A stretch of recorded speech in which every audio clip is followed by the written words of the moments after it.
Boa tarde. Obrigada a todos vocês que vieram participar do nosso segundo Congresso Internacional e do nosso terceiro Congresso Internacional de Literatura Infantil e Juvenil, que está acontecendo aqui na UERJ. Obrigada a todos vocês que estão nos assistindo pela internet. Agora vamos começar a conferência de Tendências da Literatura Infantil e Juvenil em Galícia. Essa conferência vai ser dada pela professora doutora Blanca Anós, diretamente da Universidade de Santiago de Compostela. E vai ser mediada pela professora Eliane Aparecida Galvão Ribeiro Ferreira, líder do Grupo de Pesquisa de Literatura e Formação do Leitor, Implicações Estéticas, Históricas e Sociais. Obrigada, professora Eliane, lá na Unesp que ela trabalha. Palmas.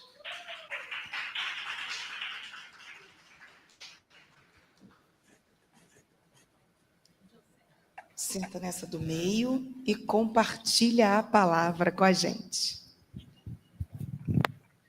Boa tarde. Me ouvem bem? Boa tarde a todos e todas e todes. É um prazer imenso fazer a mediação dessa mesa, de uma pesquisadora a qual eu admiro profundamente, Blanca Ana Roig. Não só admiro como ser humano, como pesquisadora, como professora, mas, sobretudo, como uma mulher forte, guerreira, que sempre lutou muito pela área de pesquisa em literatura infantil e juvenil, não só na Europa, né, mas como marco ibérico todo e aqui na América Latina também. A Blanca compôs a jornada acadêmica como professora catedrática da Universidade de Santiago de Compostela e é muito reconhecida como crítica literária, em especial, né, no campo da literatura infantil e juvenil. Também ela é especialista em literatura infantil e juvenil galega e ela sempre utilizou o galego nas produções, o que é um grande movimento, né, de contestação dentro da Espanha. A produção dela aborda, uma infinidade de obras críticas, né, e sempre foi uma pesquisadora de fôlego e sempre tratou desse sistema, o subsistema literário infantil e juvenil, e sempre foi também a principal líder investigadora, né, tanto do Liter 21, quanto do nosso próprio grupo, que é uma rede temática, né, uma rede temática de investigação das literaturas infantis e juvenis do Marco Ibérico e Ibero-Americano, a LIJMI, e da qual eu e o João Luiz Secantini e o Tiago Valente fazemos parte, né, dessa rede.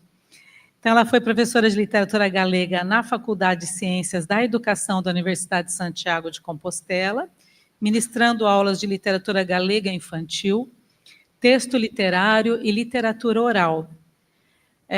O doutorado dela já foi com o título Literatura Infantil e Juvenil Galega, Perspectiva Diacrônica e Análise do Presente.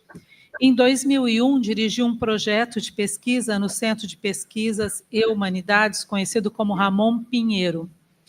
Esse centro é muito importante para os nossos estudos, e ali ela materializou em várias produções anuais relatórios de literatura, e esses relatórios sempre fazendo um balanço da produção, não só galega, espanhola, europeia, como também das produções, né, latinas. Entre a sua produção, gente, para vocês terem uma ideia, são 4 páginas. Não dá para eu falar tudo. As coisas, né? Ela trabalha com poesia infantil e juvenil na Galícia, publicou em 2000 esta obra, e aí ela vem organizando com o nosso grupo há 20 anos monográficos, que são obras, assim, são coletâneas enormes, né? A gente escolhe um tema numa reunião anual, todo ano temos uma reunião, escolhemos um tema. A partir desse tema, pesquisadores de literatura infantil brasileiros, chilenos, mexicanos e europeus todos ali também da região, né, trabalham aquele tema dentro da produção literária infantil e juvenil de cada país, né? Então, vocês imaginem a contribuição dessa mulher para os nossos estudos e a generosidade, a capacidade de democratização. Eu estive ano passado em Santiago de Compostela só para falar desses 20 anos da parceria do grupo, né? A parceria com a Unesp, a Universidade de Santiago de Compostela e a nossa representação. E eu fui listando tudo que a gente vem fazendo, são muitos anos de produção. E temas muito candentes, muito necessários, por exemplo, reflexões das 2 guerras mundiais na literatura infantil e juvenil, representação do mundo árabe na literatura infantil e juvenil, imagens da infância e da velhice na literatura infanto-juvenil, as mulheres como agentes literários na literatura infanto-juvenil do século XXI, caminhos e peregrinações na literatura infantil e juvenil, Compostela no Horizonte, educação literária e artística, conflitos sociais e bélicos, e assim, meninas transgressoras na literatura infantil e juvenil, o cômico e a literatura, enfim, são muitas produções temáticas que estamos escrevendo há muitos anos, né? Em 21, fizemos uma homenagem para Blanca e fizemos com a aposentadoria dela, né, um livro com todo o aporte teórico dela, pautando as nossas publicações. Nessa homenagem, eu escrevi sobre literatura e artes plásticas em diálogo no livro ilustrado infantil. E eu trabalhei com a obra da Ângela Lago. Bom, também já tive a honra de ter capítulos da Blanca em livro que eu organizei, né? Mas, assim, independente de falar tudo isso que vocês podem conseguir na internet, o que nenhum currículo traz, né? A Blanca é muito querida por todos nós, muito respeitada, uma pesquisadora muito humana, e todos nós, há 20 anos, estamos em eterna dívida com ela. É isso, Blanca. Muito obrigada por aceitar o nosso convite. Estamos muito honradas, Regina, eu e toda a equipe que está trabalhando aqui. E, Regina, muito obrigada por esse convite tão bacana, tão gostoso de mediar alguém que eu amo, né, e admiro. Obrigada.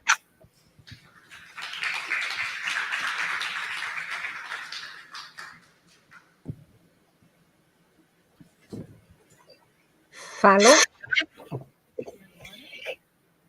Boa tarde. O meu agradecimento à equipe. Vai ou não?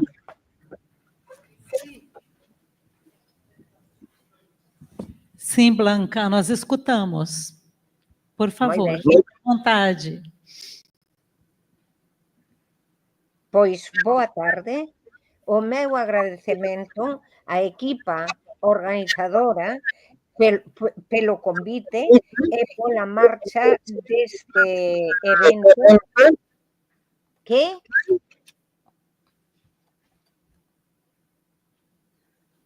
pasa? Estamos escutando, pode falar, Blanca. Ah, vale. É que oio máis xente. Bueno, pois o meu agradecemento. Sim. O slide. Não, porque se...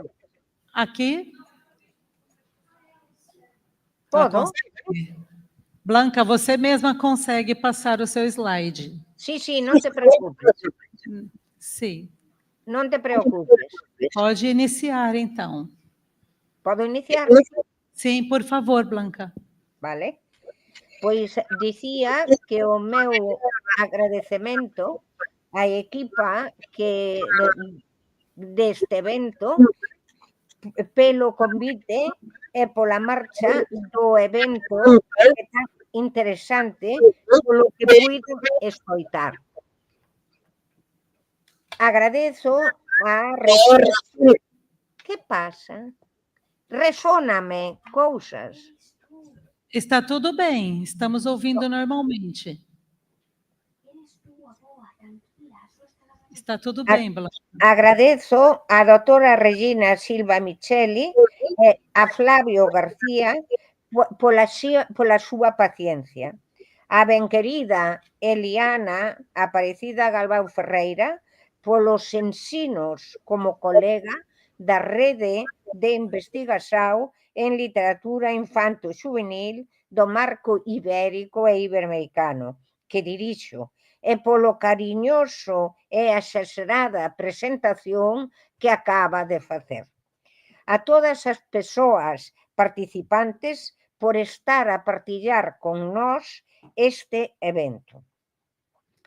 Antes de me centrar nas tendencias da literatura infanto-xuvenil en Galicia, como a memoria é un ben a coidar, quero dicirlles que parto da consideración da literatura infanto-xuvenil como un sistema literario composto por dous subsistemas, o infantil e o xuvenil, que como calquera outra literatura, malia a adxetivación, se caracteriza pela arte literaria, xa que, como repito moitas veces, se ben está formada pelas mellores palabras estruturadas de forma singular para cumprir coa función poética da linguaxe, que é unha función estruturadora, debido a que o emisor, autor,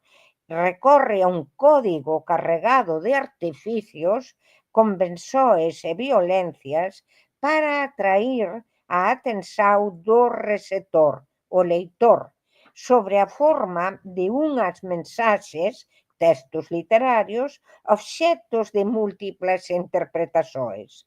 Por tanto, a literatura infanto-xuvenil, aínda que se dirixa en primeira instancia a un destinatario que comeza a súa formación lectora, que está a adquirir formación psicolóxica para, co paso dos anos, entrar na leitura literaria, non debe encamiñarnos para cuestións alleas á súa consideración de literatura como arte literaria. Literatura con mayúsculas, literatura maior de idade, como dicía o mestre Pedro Cerrillo. Nesta literatura me centrarei, mas antes, dado que neste congreso se fala de complexidades contemporáneas, quero refletir no espazo de tempo que se me atribuiu en complexidades actuais, no sentido de dificultades que están a agromar e que observo poden estar, se non se ten memoria nen formación, a asechar de novo a literatura infanto-xuvenil na Galiza, emagrecéndoa, afastándoa do centro do seu sistema que tanto tempo lle costou conquistar. Recordemos o que dis Carmen Bravo Villasante alá polo ano 1957. En los principios de la literatura infantil estuvo la pedagogía, y todavía hoy, muchas veces, pedagogía y literatura para niños van de la mano. Unas veces como dos buenas amigas y otras, la mayoría, sufriendo la literatura como una pobre y bella cenicienta, la dura persecución de la pedagogía e envidiosa madrastra. Co tempo, a literatura infanto-xuvenil conseguiu pasar de ser sinxenta a se empoderar, como se de unha persoa estivésemos a falar.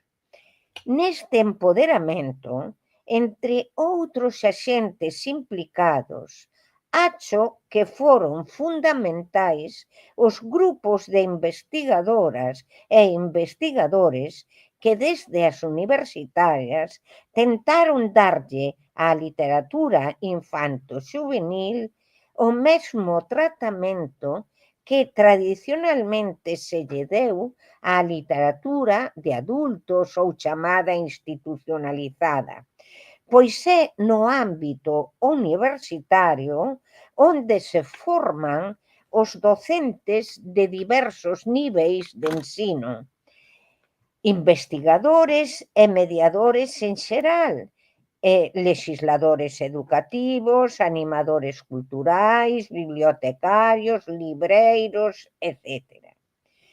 Por iso, conscientes de que sen unha investigación rigurosa a docencia non progride ou progresa, e sen unha docencia e mediación de cualidade, a investigación e a crítica desaparecen ou, ao menos, minguan.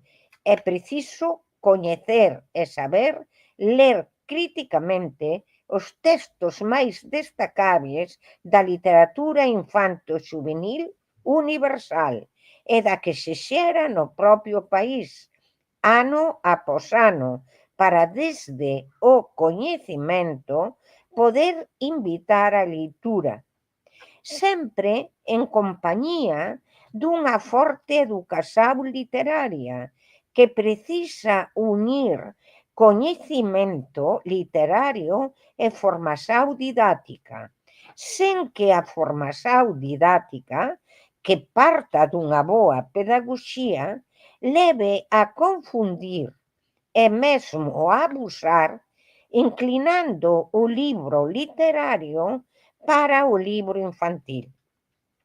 Imprescindível para a formación lectora, mas con funções diferentes á obra literaria. Abuso que pouco a pouco pode levar de novo a converter a literatura infanto-xuvenil en sinsenta. Bueno, sin máis preámbulos, paso a me referir ás tendencias actuais da literatura infanto-xuvenil en Galicia. E fago co obxectivo de pôr en alerta a investigadores, docentes e mediadores en xeral. Por iso, voume centrar en tres complexidades, dificultades que me fan pensar que se está a dar un retroceso nesta literatura na Galicia, malia contar cunha ampla produción literaria, con clásicos contemporáneos que seguen a escrever, novas incorporações de criadores e criadoras que achegan temáticas eternas e moito actuais, seguindo o ronsel de moitos clásicos e innovando.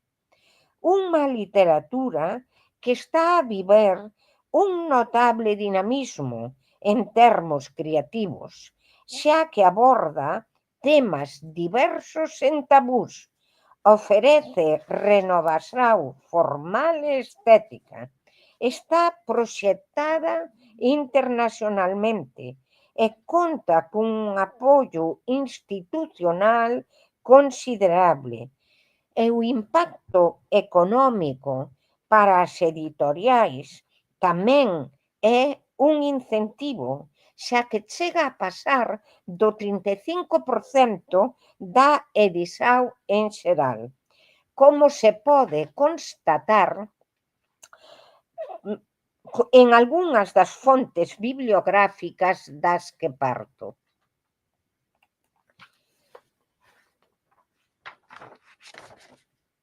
Historia da literatura infantil e xuvenil galega, que coordinei no ano 2015, Informes de literatura, proxecto que se desenvolve no Centro Ramón Piñeiro para Investigación en Humanidades, do que falou a doutora Eliana, proxecto Lisgal, Investigación en literatura infantil e xuvenil, que acolle a rede temática de investigación as literaturas infantís e xuvenís do marco ibérico e iberoamericano, ademais de búsquedas intergalácticas e a referencia hoxe imprescindible da inteligencia artificial, IA.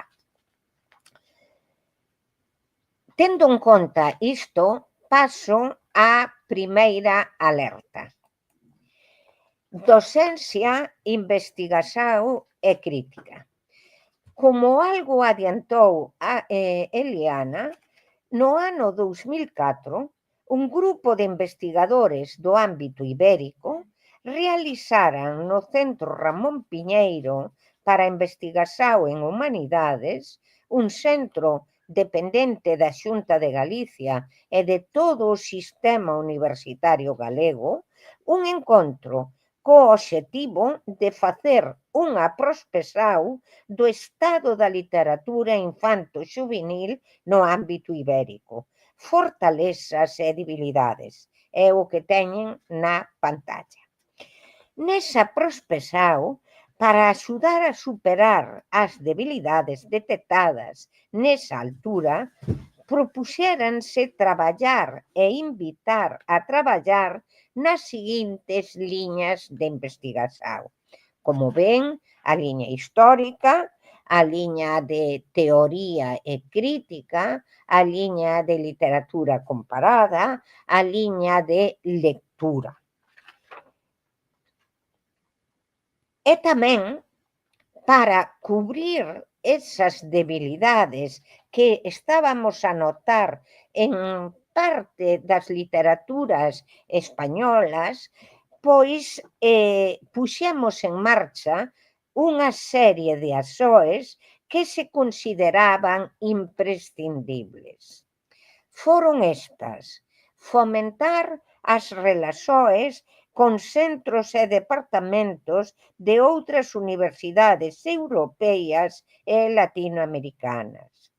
Incluir a literatura infanto-xuvenil como materia troncal ou obrigatoria nos futuros planos de estudo de maxisterio, filoloxías, biblioteconomía e ciencias documentais, educación social e ciencias da comunicación e información. Incluir a literatura infanto-xuvenil en programas nacionais e europeos de investigación e activar doutoramentos. Criar institutos universitarios de investigación en literatura infanto-xuvenil, cursos posgrados, mestrados. Solicitar premios e axudas oficiais para a investigación en literatura infanto-xuvenil. Imos deternos en cada un deles.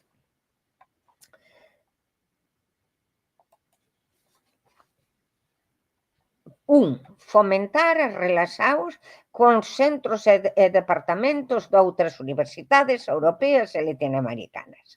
Ao rematar ese encontro, no mesmo ano 2004, desde Galiza, conformouse a Rede Temática de Investigación en Literatura Infanto-Xuvenil do Marco Ibérico, LIFMI, que acolleu a varios investigadores e investigadoras de universidades españolas e portuguesas. Esta rede alargouse no ano 2007 ao ámbito iberoamericano para ter máis elementos de comparación e mellorar entre todos. Como dixo Eliana, Brasil incorporouse desde o primeiro momento, e así pudemos mellorar aspectos que se precisaban, xa que daquela as relacións eran moi individuais, de un congreso, unha reunión, pero de persoas, non de grupo. Esta rede segue en activo e produz anualmente, a partir dunha reunión científica, un monográfico actual sobre diferentes temáticas, das que fixo xa unha relación Eliana e as teñen aí en pantalla. Desta rede partiran outros grupos que seguen a unir sinerxias, como, por exemplo, o constituído por Ana Margarida Ramos desde a Universidade de Aveiro, por volta do libro Xeto, no que está tamén convivindo e traballando o ámbito galego, que segue en activo e que deu como resultado monográficos sobre diferentes temas que se tratan nas reunións de grupos celebradas en diferentes universidades españolas, portuguesas e mesmo brasileiras. Aí coñecín precisamente a doutora Diana Navas, que nos fixo ver libros obxecto que se producen en Brasil. Sinto non ter aí posto todos os monográficos, pero co tempo foime imposible conseguilos. As temáticas que se tratan neste grupo son de moito interés para unha das alertas que quero salientar neste relatorio, xa que a través desas investigações se constata a diferenza entre tipos de libros infantís, a partir dese libro artístico no que o máis destacável é o uso de técnicas de deseño que van máis alá das convencionais, cada vez con a maior sofisticación que permite a tecnoloxía actual. Hai libros sobre os libros xogo, hai libros informativos, pero tamén hai libros literarios, entre outros moitos. Neles, nestes relatorios e nestes monográficos, podemos diferenciar con claridade os que só usan e abusan das obras literarias, moitos deles híbridos, tendencia que se está a aumentar na literatura, como tamén outro grupo de estudosos que me interesan para esta alerta son os que, como nós, traballamos como os da rede no estudo do álbum infantil, no que tamén há que distinguir o álbum infantil non literario do álbum infantil literario. De aí a importancia da monografía coa que se acaba de publicar en Portugal, o libro infanto xuvenil en Portugal en 1870, entre 1980 e 1980, viñeta, 1940, perdón, que está aí nesa viñeta, na que se faz un reconto sobre os tipos de libros que circularon en ese período e que algúns iniciaron a literatura infanto-xuvenil. Pero en ese libro tamén vemos as dependencias que tanto o libro infantil como a literatura infanto-xuvenil tivo co sistema educativo e co poder, cousas que hai que ter en conta os investigadores nesta materia tan delicada. As outras ASOEs foron as seguintes: dúas, incluir a literatura infanto-xuvenil como a materia troncal ou obrigatoria nos futuros planos de estudo de maxisterio, filoloxías, biblioteconomía e ciencias documentais, educación social e ciencias da comunicación e información. Eu din clases en filoloxía, en ciencias da comunicación e información e tamén en ciencias da educación. Referíamonos nese momento ás denominacións que existían daquelas nas universidades, hoxe con moitas variantes, sobre todo no que dis respecto á formación do profesorado de ensino básico, que se chama Maxisterio, Ciencias da Educación, e poderíamos acrescentar un longo etcétera de variacións. Se daquela notábamos debilidades na Galiza, hoxe son maiores, pois durante anos conseguiuse que a literatura infanto-xuvenil entrase noutras facultades que non fosen só as de formación de profesorado de ensino básico. A día de hoxe, esas materias desapareceran, malia fortalecerse nas de ensino básico, é dicir, nas que a pedagogía e a didáctica están de colegas da literatura infanto-xuvenil. De aí a alerta a este profesorado de infantil e primaria para que non fiquen só en como ensinar, no uso de instrumentos para a leitura, entre os que está, claro, a literatura infanto-xuvenil. Pero aquí hai que saber e facer diferenciar ben e investigar e internacionalizar tanto o saber como a súa práctica, pero sen abusos entre a didáctica e a literatura infanto-xuvenil. En terceiro, incluir a literatura infanto-xuvenil en programas nacionais e internacionais de investigación e activar doutoramentos. Hoxe, outra vez, unha debilidade, xa que non consta en ningún programa de doutoramento como materia, despois de selo en varios programas, como teñen aí, estudios da literatura e da cultura e doutoramento interuniversitario, literatura e construción da identidade en Galicia. 4. Criar institutos universitarios de investigación en literatura infantil e xuvenil, cursos, posgrados, mestrado. Incluíuse no Instituto de Ciencias da Educación da Universidade de Santiago, pero incluírse tamén como materia no mestrado universitario en estudos da literatura e da cultura, mestrado mundos entrecrucilladas nas narrativas culturales. Tamén no programa oficial interuniversitario en teoría da literatura e literatura comparada. Tamén no mestrado un mestrado interuniversitario sobre a EDISAU. Pero todo isto desapareceu en 2019. Púxose en marcha o primeiro mestrado en literatura infanto-xuvenil como achega a formación e desenvolvemento de hábitos lectores, título propio da Universidade de Santiago, desde 2015 a 2020.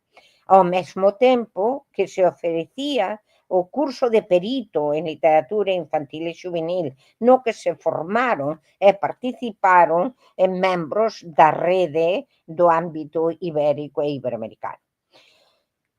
Quinto, solicitar premios e axudas oficiais para investigación en literatura infanto-xuvenil. Na Galiza aínda non existen premios e neste momento as axudas oficiais redúcense ao Centro Ramón Piñeiro para Investigación en Humanidades, nos proxectos que xa citei, o informe de literatura e o LISGAL, Investigación en Literatura Infantil e Xuvenil. Toda esta información desta primeira parte do meu relatorio está nas seguintes monografías. No libro Docencia, Investigación e Crítica del LIG no Marco Ibérico, que realizou a rede no ano 2008 e foi publicado polo Centro de Estudios de Promoción de la Literatura e la Literatura Infantil e Juvenil, CEPLI, dirixido polo gran mestre e inolvidable Pedro Cerrillo. Era este, primeiro, un relatorio comparatista de carácter científico-técnico, co que os membros da rede, xunto ás institucións que a apoiaban, refletiran a situación desta literatura no período 2004-2007, aínda sen o prestixio e interese científico que tiñan noutros países, para informar das deficiencias a cubrir ao tempo que se ofrecían actuacións de política educativa, académica e investigadora a desenvolver e se propuñan novas liñas estratégicas de actuación a levar a cabo, como acabo de relatar. Tamén agora poden, isto foi feito por todos os membros da rede.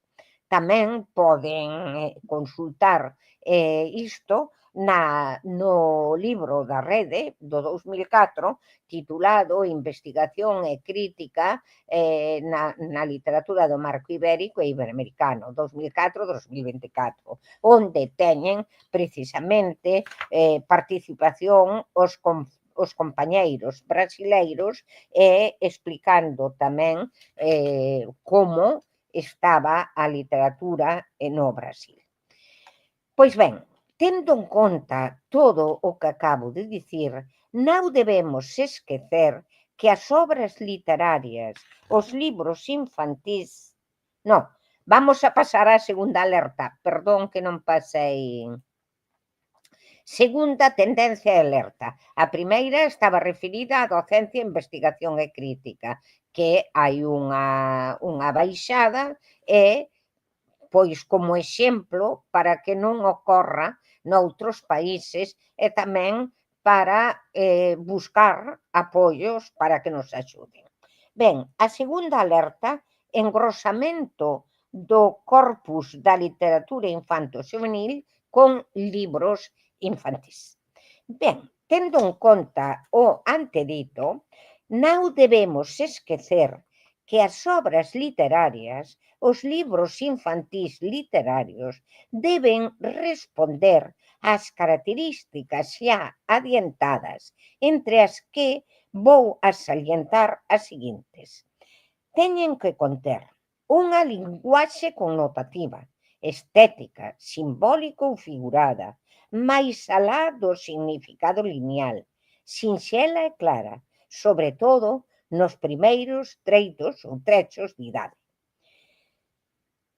Intuito de criar mundos, personaxes desenvolvidos e identificables, situacións imaginarias e reais, nas que se expresan emocións e ideas, sentimentos, valores, visões do mundo ou críticas sociais e políticas, temas universais, amor, xustiza, morte, medos, amizade, crecimento persoal, soños, tipos de familia, cuestións de xénero.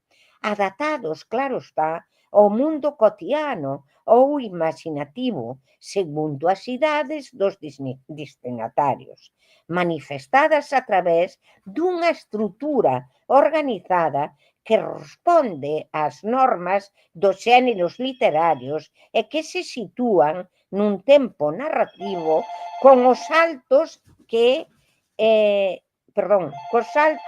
sexan comprensibles. Refletir a perspectiva, estilo e sensibilidade do autor, dando paso a múltiples interpretacións e co intuito de perdurar no tempo. Intuito de emocionar, facer pensar e non só entreter.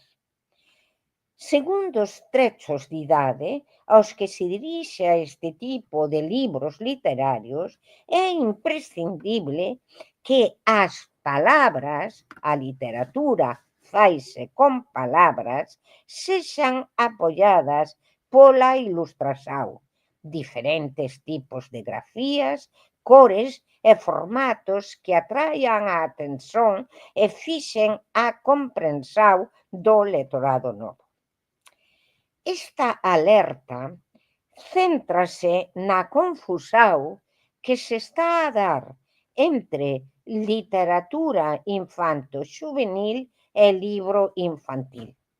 E isto dáse xa desde a catalogación xeral que non os diferenza, aínda que nas catalogações bibliotecarias sin se faz, mas con unha franxa fronteiriza que deixa dúbidas, pois, por exemplo, na rede de bibliotecas da Galiza, onde se diferencia por idades, cores, etc., introducen na catalogación do libro infantil o conto, e tamén o fan na literatura infanto-xuvenil, o que provoca que mesmo os discentes e mediadores pouco formados eleven á literatura libros infantís que ten como obxectivo básico só entreter, educar e ensinar conceitos e habilidades básicas, enfocados sobre todo ao desenvolvimento cognitivo e motriz da nenez, sen profundidade narrativa, aínda que moitos deles xoguen coa palabra e con elementos literarios, espazos, personaxes que se fixeron universais a través de obras literarias. Un tipo de libros fundamental para o desenvolvemento infantil, porque eles provocan introducir a nenés no mundo do libro, iniciar a lectura, promover e fomentar o activismo infantil cara ao comportamento familiar e social, preparar para a entrada na literatura infanto-xuvenil, que o fará leitor sensível, crítico e creativo. Poño, por exemplo, para entender mellor o que quero transmitir, estes libros de Editorial Calandraca, que, como saben, é porque penso que os poden coñecer, como saben, se define a editorial como de literatura infanto-xuvenil. E vemos que en esa literatura infanto-xuvenil tamén hai mestura do libro infantil e do libro literario. Tomo como, por exemplo, eses dous que teñen en pantalla. Animais, por exemplo, o segundo, libro acartonado no que se presentan criaturas grandes e pequenas para convidar a nenés a desfrutar do xogo, da rima e do rimo. Apreséntase en formato pequeno, manexable para a nenés, e en grande, ideal para leituras partilladas. Introduce palabras sinxelas e ilustrações claras para a estimulación lingüística e visual, e tamén para coñecer as palabras e as letras. A outra obra que lles poño aí, sinto non poder telo posto aberto, ten as mesmas características en formato, invitando a recitar e a cantar a lúa e o sol, tan próximos e lonxanos, tecen versos e retrousos desde o ceo ata estas páxinas de cartón, pero redúcense a algo así de xogo porque, por exemplo, no libro da lúa, o que se di é lúa, lúa, lúa, lúa, lúa, sol, lúa, lúa, lúa, lúa, caracol, que ten unha función bastante clara. Avanzando nos libros infantís e nos que debemos, penso eu, considerar infantís e non literatura, pasamos a outro exemplo, que sinto tamén non poder telo desglosado. Chámase O, de Xosé Gofín. É un libro sen palabras, que, mediante imágenes sorprendentes e despregables que apresentan diferentes figuras segundo se abren as páxinas, estimula a imaginación e a interpretación persoal, permitindo, como calquera obra de arte, pensei nunha exposición temática, permitindo, como calquera obra de arte, repito, múltiples leituras e significados. Pero non é un libro que poda entrar na literatura infanto-xuvenil. Simplemente é un libro artístico, non un libro literario. Un libro que, ademais, hai moitos acenos para que fagamos esta diferenciación con claridade, porque foi premio gráfico da Feria Internacional do Libro Infantil e Xuvenil de Bolonia, pero non da literatura. Pero o que me sorprende é que é un libro que está no Plano Nacional de Leitura de Portugal. Pasamos entón a esas outras obras que eu sí considero literarias. Póñolle este exemplo porque me acaba de chegar á casa. É unha novidade e é As maus da miña avó, de Inés Cardoso, e Susana Matos, que é unha autora e obra portuguesa que foi traducida por Iago Nicolás. O que me sorprende é que está na colección de Mademora a partir de 5 anos. Eu creo que non podemos falar de literatura infanto-xuvenil ata que as crianzas saiban ler, porque o outro é simplemente o mediador quen o está iniciando, animando, entretendo, metendo na lectura, pero non son libros literarios. Entón, por exemplo, nesta obra é unha historia tenra e chea de amor, narrada en primeira persoa, en tempo presente. A protagonista fainos partícipes da funda admiración e o respeto que sente pola avoa, e con ela aprende o proceso artesanal, por exemplo, para elaborar queixo, a utilidade da costura para reutilizar tecidos, a estreita relación coa natureza a través do cultivo da horta e do cuidado das florestas.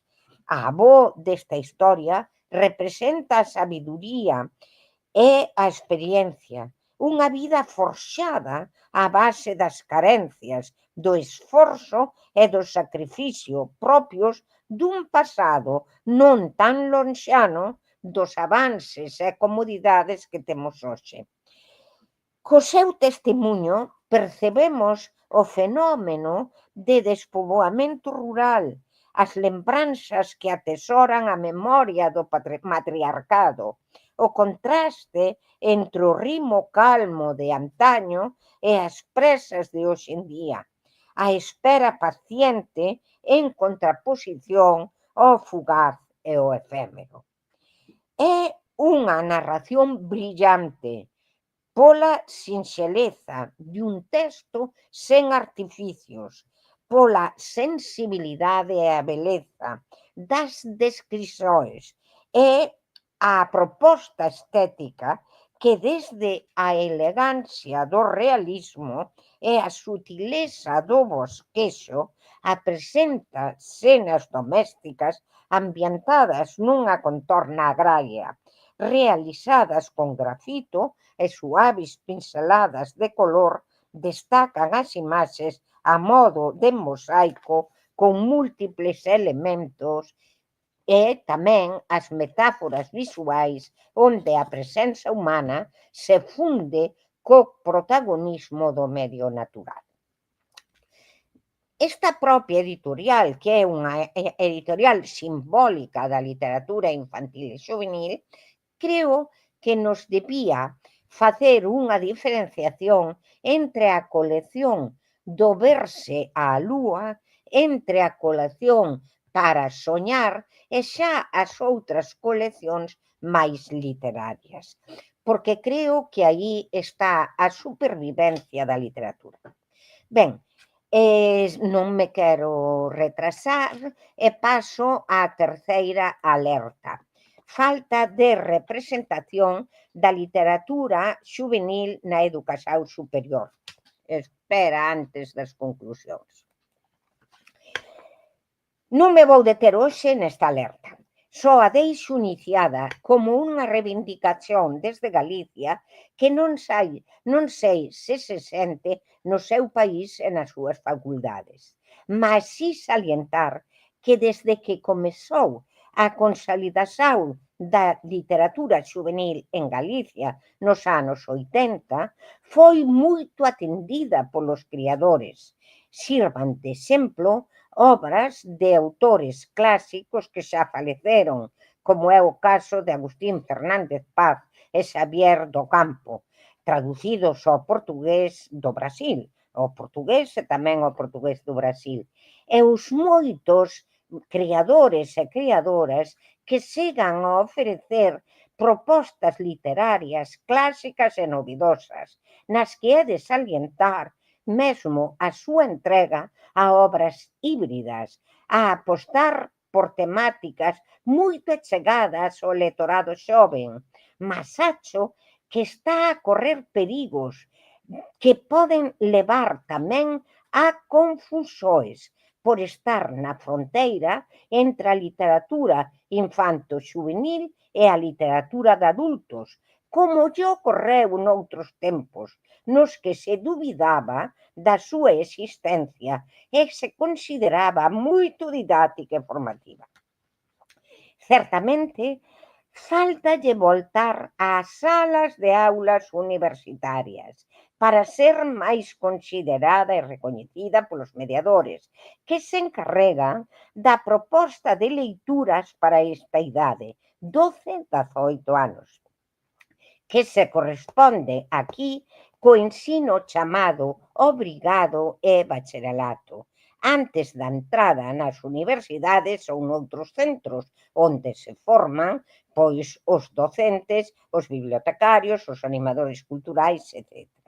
Esta debilidade leva a perigos, pois a pesar de estar apoiada polas apostas editoriais e os premios literarios, a súa difusão está moito ligada ao ámbito escolar. A leitura autónoma é difícil de incrustar. Hoxe en día, como saben, en competencia cos medios informáticos, a pesar de que esta literatura tamén está a entrar ela mesma nas redes sociais, mas non sei se os resultados desexados se conseguirán. O tempo o dirá. Tamén o apoio bibliotecario pode axudar a súa estabilización, mas tamén precisa apoio da investigación, pois como iniciei este relatorio, acho que non há boa docencia e boa mediación se non há investigación e transmisión de conocimento, que leva a saber como se está a desenvolver unha literatura e non a fixarse só na novidade que pode desaparecer enseguida. E tamén se apoiará mellor con este saber a que a tradución sea máis potente, por exemplo. Pois ben, quero concluir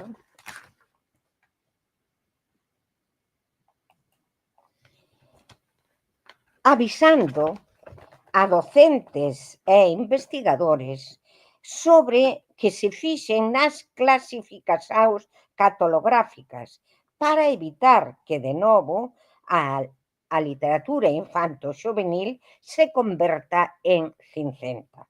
Divido, os perigos que leva o excesivo escoramento para as cuestións didácticas que conleva o libro infantil, sobre todo nos países onde a docencia se centran as facultades de ciencias da educación ou similares, con exixencias aos investigadores non moito tendentes o estudo da literatura infanto-xuvenil, sen valorar que non só se debe entender, senón que é necesario levar a cabo o proceso formativo en xeral, o camiño que nos vai levar ata non só a formación leitora, senón que nos vai levar á formación literaria. Entón, hai que saber ler e comprender os textos que se producen pensando neses destinatarios. E isto non se fai desde as teorías didácticas, senón desde a teoría da literatura. En segundo lugar, necesidade de unha ampla formación para corrixir catalogacións imprecisas que poden levar a que o propio discente ou a crianza rexeite a literatura infanto-xuvenil por confundila cos libros infantís que lle serviron de iniciación á lectura, de recreo e de descoberta, pero que ao madurar solicitan outros formatos e necesitan outros tipos de leituras que debemos tamén coñecer ben para poder darlles. Revalorizar a literatura xuvenil, ese subsistema onde a lectura literaria axuda a crear un cidadán formado, sensible e crítico. Desexo que estas reflexións lle sirvan a algúns de vosés nos seus traballos futuros, tanto as dúbidas como as certezas. Con iso xa me daría por satisfeita e teño a certeza de que a literatura infanto-xuvenil tamén, porque há que dar ao César o que é do César e non seguir retorcendo, a pesar de que pasemos por épocas nas que os sistemas literarios en xeral, sempre hai excepcións, están a se entregar ás solicitudes temáticas das editoriais e do poder, que queren defender a súa inversión nunha época cultural non moito sinxela, convulsa desde moitos puntos de vista, na que precisamos formación e non outro atropelamento. Como puderon ver, só falei de tendencias negativas, co fin de que se producen nos seus países as corrixan, pois hai unha queixa xeneralizada pola baixa da lectura, e acho que nestas confusións pode estar unha das claves que poden desanimar. Pero non quero dicir só as positivas, quero deixar o sentimento de que, en cambio, a produción de literatura infanto-xuvenil en Galicia é excelente. Só falta atención investigadora sobre esta literatura que traspasa os tempos e que o merece e o merecemos todos. Sen máis, disculpen sin me pasei, obrigada desde Santiago de Compostela.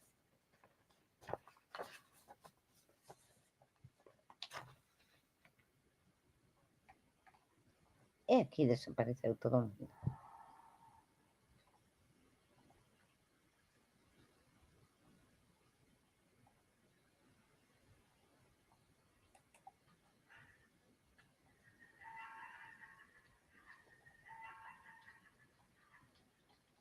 E desapareceu todo, Dios.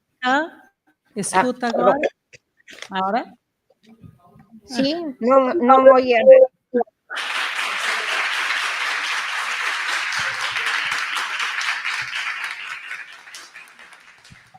Muito obrigada, Blanca.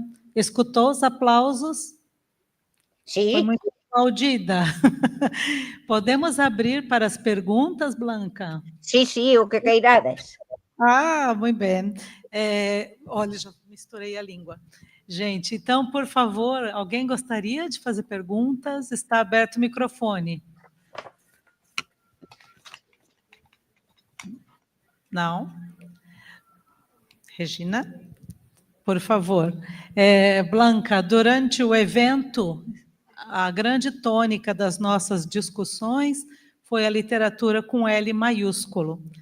Hoje, no nosso simpósio, o que mais discutimos foi justamente assegurar sempre a análise do valor estético da obra, infantil e juvenil. Então, acho que condiz muito o que estamos discutindo nesses 3 dias. Creo que é necesario. Creo que é necesario porque non nos estamos decatando de que parece que estamos volvendo aos tempos de Carmen Bravo Villasante. Porque hai moita investigación, non hai moita, pero hai investigación sobre unha temática moi de xénero, pero non se coñecen as obras, recóllense as que están publicadas no momento, non hai pouso histórico. Sim, no Brasil ocorre o mesmo. Cláudia, você, por favor, uma questão, Blanca, 1 minuto.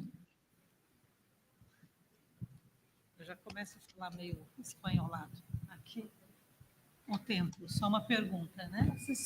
Não sei se ela me vê ou não. Sí, sí. Blanca, sou eu. Que? Home, Sim, quen está aí, Cláudia? estou. Eu quase chorei a pensar de que desde 2004 até agora, que já passaram 21 anos, e que houve momentos de tanto progresso e depois parece que houve um excesso logo de algumas coisas que não correram tão bem, ou não... Temos que voltar sempre, parece que temos que voltar sempre a 2004 para reformular um pouco o caminho. E aqui eu senti, aqui no Brasil, eu senti que talvez passem essas... Como nos encontramos agora, em 2025, com estes problemas que nós tivemos lá em 2004, começámos logo lá a pensar em 2004, não repitam os flops. Estão a perceber o que eu estou a dizer? Não repitam estes flops desta... Que a Blanca tão bem, que a professora Blanca tão bem explicou. Aprendam com os nossos erros. Era esse, e por isso é tão importante esta perspectiva que veio de lá de Santiago de Compostela, onde tudo começou com a Blanca Ana, mas também com o José António Gomes em Portugal. Muito obrigada, Blanca, por teres dado este teu testemunho. Gracias, Cláudia. Obrigada. É que creo que non podemos perder, acho que non podemos perder a memoria. Por iso, a min gústame facer estes recordos. Muito importante esse recorte, Blanca, e muito necessário. Mais uma questão somente, por conta do horário, nós pedimos desculpas. Uma pergunta somente, Blanca. Por favor. Você traduz, tá bom? Tudo bem. Uma boa tarde, meus cumprimentos e parabéns pela excelente exposição. Professora, nós vivemos em sociedades, a senhora pode dizer se acontece isso aí na Espanha também, de pais não leitores, a família não lê. E aí, então, a família não dá exemplo para as crianças, adolescentes e os jovens. E agora eu pergunto à senhora, como que nós vamos formar crianças, adolescentes e jovens leitores com a predominância de sociedades digitais, né? Hoje as pessoas não têm paciência para ler. Elas querem só trechos curtos, rápidos. As pessoas não têm paciência de olhar umas às outras, não têm paciência de conversar, não têm paciência de ouvir. Todo mundo, a senhora comentou que a correria do contemporâneo, a pressa, todo mundo está agitado o tempo todo, né? O capitalismo faz isso com as pessoas. Eu gostaria de ouvir a senhora como que nós podemos superar isso, porque hoje nós estamos vivendo uma sociedade tecnológica, uma sociedade digital, uma sociedade. Nos últimos 30 anos aconteceram várias revoluções, e a internet, com o advento da internet, nos anos 2000, quando popularizou, as sociedades mudaram completamente. Eu penso que isso aconteceu na Espanha, aqui está acontecendo no Brasil. Obrigado. Blanca, por favor.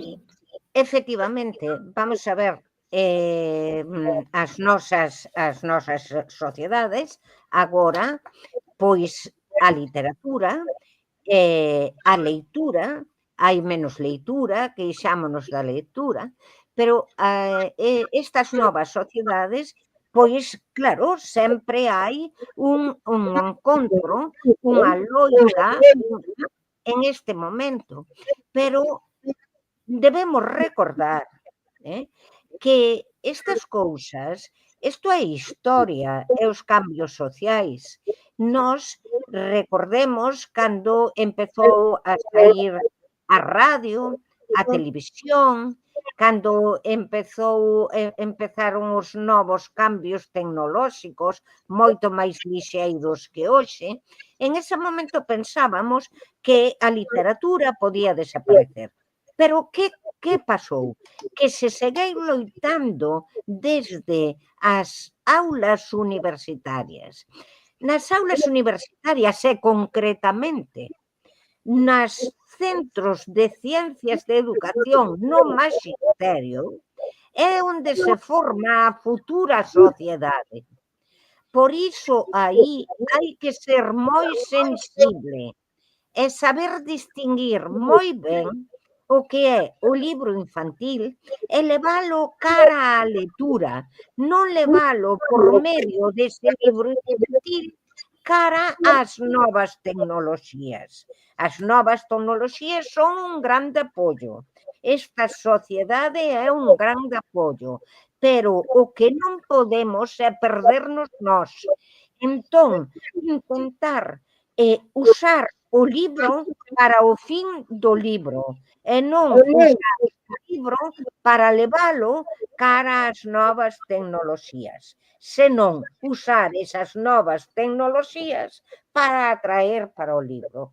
Sei que é difícil, que é a loita que temos agora, pero eu creo que se pode facer con formación e responsabilidade e non deixarse levar polo lixeiro, porque nos fixamos, a rede social é moito efémero, é moi efémero, porque moitas veces crees que vai a estar aí todo e desaparece. Polo tanto, hai que saber convivir, pero somos nós quen temos que saber unir esas cousas como esas dúas tendencias, como se uniron en outros momentos, sempre a favor da cultura. A cultura e a educación é a que nos pode salvar, senón, desde logo, estamos perdidos. Muito bem. Blanca, muito obrigada. Agradeço em nome da comissão organizadora, em nome de todos que estão aqui te assistindo e quem estiver também no YouTube, muito obrigada, né, por nos assistir também. Obrigada, pessoal. Obrigada, Blanca. Todo o meu carinho. Obrigada também a todos. O meu carinho. Professora Blanca, muito obrigada. Espero que a senhora possa vir um dia pessoalmente. Olha que maravilha que vai ser. Sim. Está invitada a venir ao Brasil, personalmente. Olha aí, meu espanhol. Ben me gustaría, como fun no 2012, a inauguración do Congreso da SIS. Ali estiven en 2012. Ah, que legal! Muito bem. Muito obrigada. Eu vou ter que dar continuidade ao congresso, tá bom? Moi ben.